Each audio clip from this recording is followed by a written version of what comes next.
निज भाषा उन्नत यहे, सब उन्नति को मूल। बिन निज भाषा ज्ञान के, मिटत नहिया को सूल। अर्थात व्यक्ति की उन्नति और प्रगति निज भाषा में ही है। इसी के द्वारा देश प्रगति और स्वावलंबन के मार्ग पर अग्रसर हो सकता है।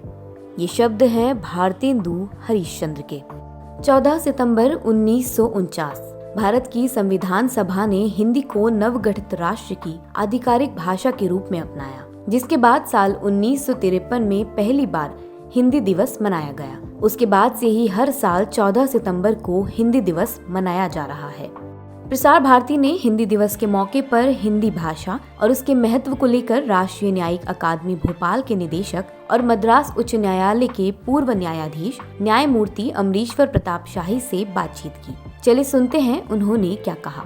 भाषा का महत्व इसलिए है क्योंकि वो केवल संपर्क ही नहीं स्थापित करता, केवल विचार ही नहीं प्रसारित करता है, परंतु मनुष्य के संपूर्ण जीवन शैली को परिभाषित करता है। राष्ट्रपिता महात्मा गांधी ने गुजरात में 1923 के अपने एक भाषण में कहा था कि हिंदी का महत्व इसलिए है क्योंकि यही एक ऐसी भाषा है जो सारे देश को एक में पिरोकर स्वाधीनता संग्राम में मदद कर सकती है। दरअसल भाषा विचारों को स्वरूप देने का कार्य करती है, लेकिन उसके लिए हमारे पास शब्दों का भंडार होना चाहिए। भाषा को सुदृढ़ करने के लिए हमें क्या करना चाहिए, इस पर न्यायमूर्ति AP शाही क्या कहते हैं, चलिए सुनते हैं। भाषा का एक महत्व बहुत बड़ा पुराने ज़माने से चला आ रहा है कि वो विचारों को एक स्वरूप देने में बहुत कारगर होता है।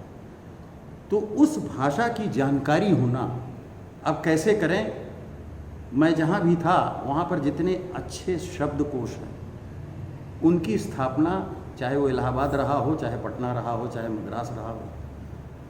दूसरा, जिस भाषा का प्रयोग कर रहे हैं उस भाषा की पुस्तकों को पढ़ना बहुत आवश्यक है।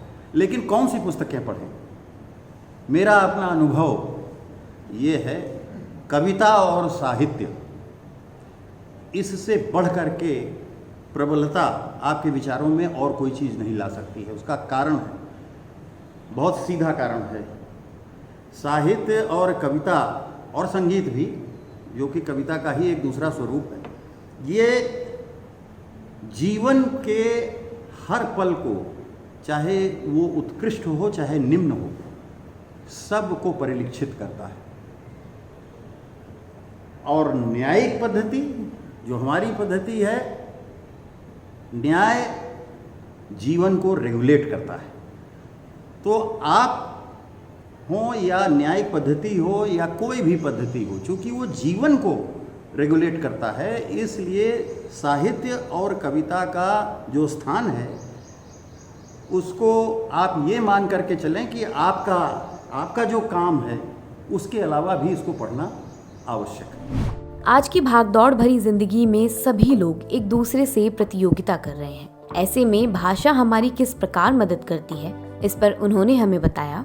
इस कोरोना वायरस से एक चीज़ सीख ली है कि अंत निश्चित है, फिर भी हम हर चीज़ का अंत खोजते हैं, दिशा का बोध कर रहे हैं कि कहाँ जाएं, कैसे पाएं।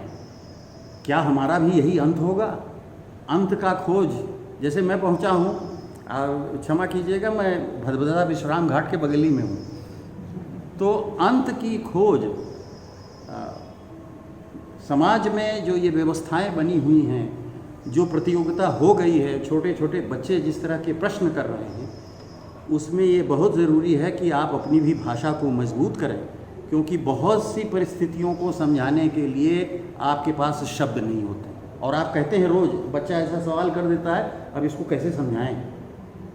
तो वो क्षीणता जो आई है, जैसा मैंने शुरू में कहा, उस भाषा को और उपयुक्त बनाइए। और भाषा को उपयुक्त बनाने के सारे साधन आपके पास, आजकल इंटरनेट के ज़माने में कोई चीज़ खोजनी नहीं है, बड़े आराम से उसमें आलस मत कीजिए। और उपयुक्तता अगर आप अपनी भाषा में बनाएंगे तो ऐसा कहा जाता है कि यदि आप सही सोच रहे हैं तो सही लिखेंगे, सही करेंगे। तो सोच को सही बनाने के लिए सही भाषा का प्रयोग अति आवश्यक है।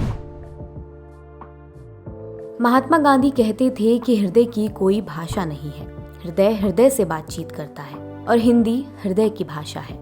इस भाषा को आज पूरे विश्व में प्यार दिया जा रहा है। वैश्विक पटल पर हिंदी को एक सक्षम और समर्थ भाषा बनाने में अलग अलग क्षेत्रों के लोगों ने उल्लेखनीय भूमिका निभाई है और यह सभी भारतवासियों के ही प्रयासों का नतीजा है कि वैश्विक मंच पर हिंदी लगातार अपनी मजबूत पहचान बना रही है।